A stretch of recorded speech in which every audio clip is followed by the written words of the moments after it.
Hey everyone, this is Gabby and Karim, and you're listening to the Making of an Incredible MD podcast by Allied to Health. Tune in each week to hear us talk about the journey of getting into med school.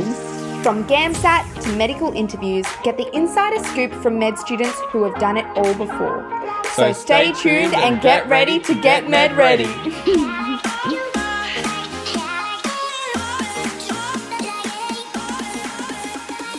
Hi everyone, and welcome back to another episode of the Making of an Incredible MD. This is Karim and Gabby, and we are very excited to have you back. Today we'll be talking about portfolios, special statements for application into medicine, really just describing what they are and how to write a really good application essentially, and as well as some other tests that some universities require for entry into medicine. Before we get started, I'd like to do an acknowledgement of country. So I'd like to acknowledge the traditional owners of the land on which we are recording this podcast today. So Gabby and I are on Yorta Yorta land. I'd like to acknowledge the elders past, present and emerging, as well as any Aboriginal and Torres Strait Islander listeners of this podcast today. Thank you for that intro, Karim. No worries, happy to do it. So once again, just a disclaimer before we start the episode, make sure to check all the information that we're giving. We're just giving a general overview of everything. Just make sure to keep up to date with all the websites and the special rules that these universities have. Everything is usually laid out pretty nicely on their websites, or sometimes not so nicely, but it's usually there somewhere that you can find. And a bit of background, we've already done an episode outlining the application process more generally, so make sure you check that one out. But some universities require a few more special things on top of just your regular application.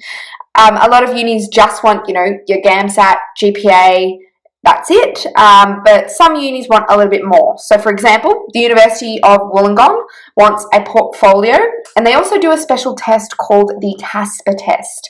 Now, Karim and I both did this. Do you remember doing it, Karim? I do remember doing the CASPA test. It was really weird. It was sort of like a situational judgment test. Yeah. Which some universities also like to do. So, for example, Monash University, they had a situational judgment test, which is like a written multiple choice test, whereas the CASPA test was like a video.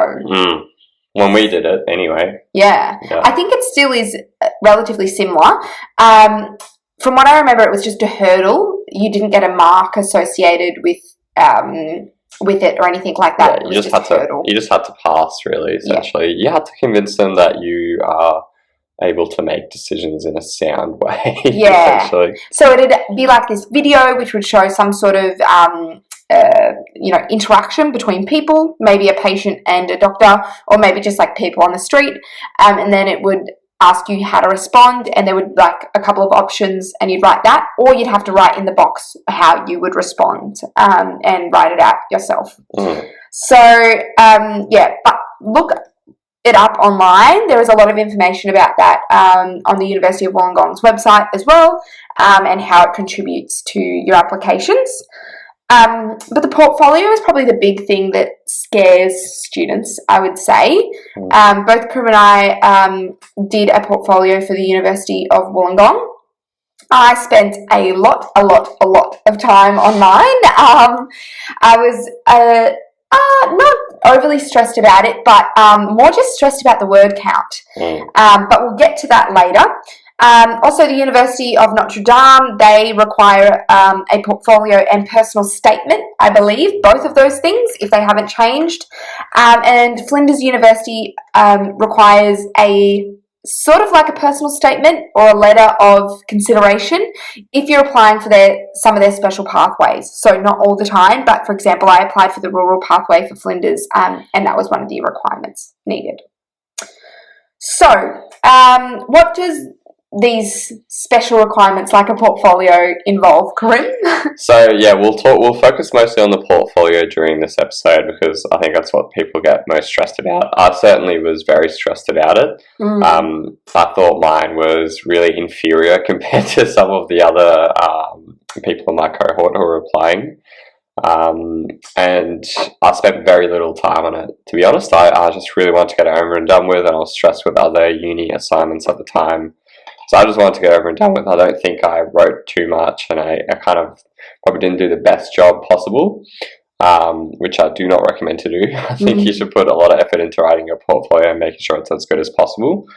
But yeah, I think Gabby had a bit more experience in terms of writing portfolios, and she's tutored students on it since, giving some advice. Rather, just gave informal advice. No formal tutoring. Please don't reach out. But in terms of like what does it involve, so from Gabby and I's experience, we did our portfolio through the GEMSAS website. It asked about really specific things, like, for example, when was a time in your life when you had to deal with, teamwork or professionalism? Provide an example of that, give a reference. I remember I had to reach out to one of my old high school teachers to give a reference, just letting him know that he might be contacted for a reference. But sometimes it didn't even ask those things. It would just say the word like teamwork or professionalism. I think that's the way it is at the University of Wollongong. From my memory, it would just say a vague topic or a vague sort of attribute that they were looking for. And then you had a certain number of characters. If I remember correctly, it was very few characters, like 150 or something like that. It was very short. So I think the hardest part about doing a portfolio is being able to effectively convey your experiences and your attributes with such a small word limit, such a small character count, really. So you really need to have effective communication. You need to demonstrate the example effectively so the person reading it knows what the example is about, but then you also need to reflect on it to show that you are reflective and you can learn from these experiences, and demonstrate to the marker how you've reflected on this experience and how you're going to take this attribute into medicine. Because essentially that's what they're looking for, that you have these attributes and that you're going to take them into your practice as a medical student and as a future medical professional. Yeah, it really reminds me of the interviews, the mini interviews where, you only have 5 minutes to discuss quite a few questions with your examiner, and you have to be really specific with the way you structure things. And that's where I think structure is really important in portfolios, because if you don't have a good structure, you'll just ramble on and it'll be, you run out of word count really quickly. Yeah. So what structure? I mean, there's one specific structure I'm thinking of, which is STAR. You might have heard of it before. So STAR stands for situation, task, action, and reflection. And it's a very simple but highly effective way of reflecting on a situation that's happened to you before in the past, related to whatever topic it is they're asking about. So if it's related to teamwork, you'd come up with an example in relation to teamwork, and you can use the STAR method to talk through it. Yeah, and we've spoken about this before, specifically when talking about interviews. The STAR structure is quite good, but when it comes to portfolios, you don't really have room to do the full STAR, so you can just sort of combine ST, I think, to talk about the situation and the task together, and then your action that you did in that situation, and then your reflection on it and learning from it.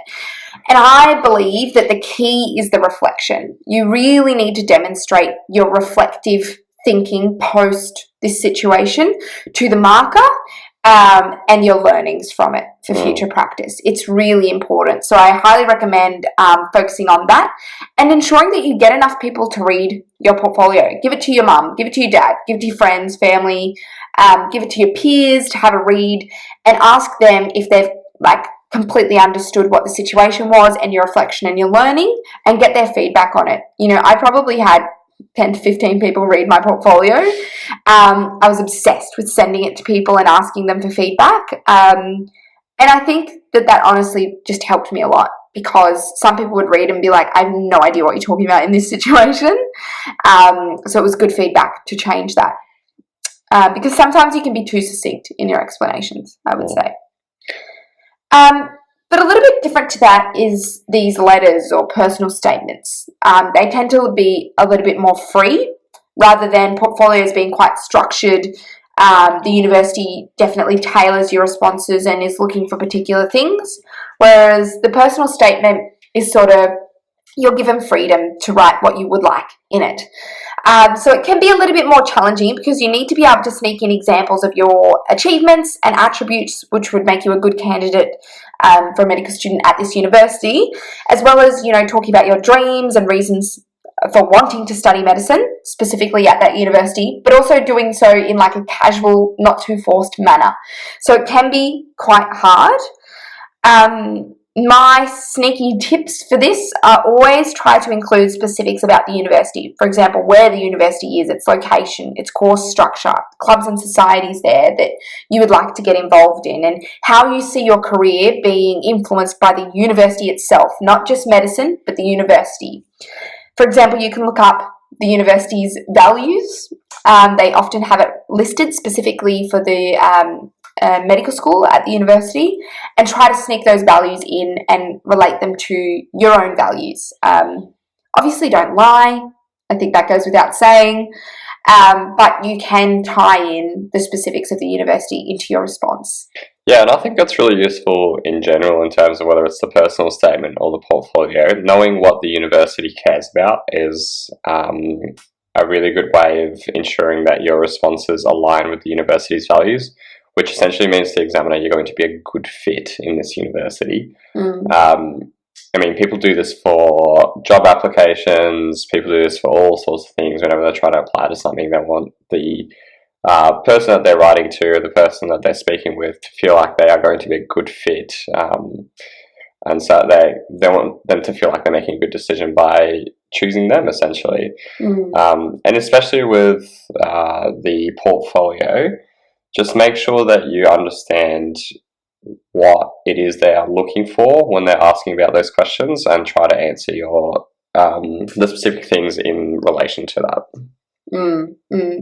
For example, leadership. If they're looking for leadership, you need to give it an explicit example of leadership. Not teamwork, different, similar, but different. So yeah, any other examples of that? I can't think of any, but yeah, I think that's probably the most important part of the portfolio. Portfolios are not necessarily hard to fill out. It's just more about thinking of relevant examples from your professional career. And the other problem is that they are very aware that you might have only just done an undergraduate and that's it, and you haven't really done much else that's outside of your professional career, and that's okay. There's nothing else wrong with that. But you need to then be really explicit with how you've developed in your undergrad degree, essentially. So you've got things to talk about. And it doesn't matter what the thing is, it's more about the reflection that you gain from the experience, really. That's a really good point, actually. I know I felt a bit inferior when sort of reflecting on my own experiences. Felt like I hadn't really done anything, that I was just a little baby, and I was. But when you really take the time to think, you have done other things. I included examples from my job as a waitress, from my job in retail, things that aren't really directly linked to medicine, aren't, overly impressive compared to some of the things my friends had done, but they were sound examples, I would say, and relevant. So yeah, don't discount examples that you might not think are directly linked to medicine. They don't have to be. And final reminder, just stay up to date with the university's requirements. Dates, cutoffs, yep. That's probably the most important bit. Taking time to write your portfolio, it might take quite a few weeks. I know it took me a little while at least to finish writing it. And I know it took Gabby probably a bit longer. I just wanted to perfect it, which is was a bit toxic, to be honest. So as well, don't fret over it too much. It's easy for me to say now in retrospect, but at the time, I was quite stressed about it. But just look for help from people, get feedback on it, and advice from as many people as you can. And I think that's it, really. Just make sure to take it easy, take your time with it, try not to get too stressed, keep up to date with everything else, and just make sure to get your applications in before the due date. That's probably the last thing to emphasize. Number one advice. Yeah, good luck everyone with applications. I think we've covered everything we sort of need to at this point. You've just got to work through the application processes. And our next episodes on, the getting into med sphere will be all about the interview processes. So we really focus on this on our podcast. We've had heaps of episodes in the past about, mock MMIs. So we'll do that again, as well as a couple extra episodes where we will talk about different things related to the interviews. So keep an eye out for those in the coming months. Thanks, everyone. Thanks, everyone. Thanks for listening. We'll see you next time. Bye. Bye. Thank you for listening to the Making of an Incredible MD podcast by Allied to Health. Please like, share, and subscribe to help spread the word about our podcast. And we'd love to hear your feedback. So send us an email or message on Facebook. All of our links are in the show notes. Thanks. We'll see you next time.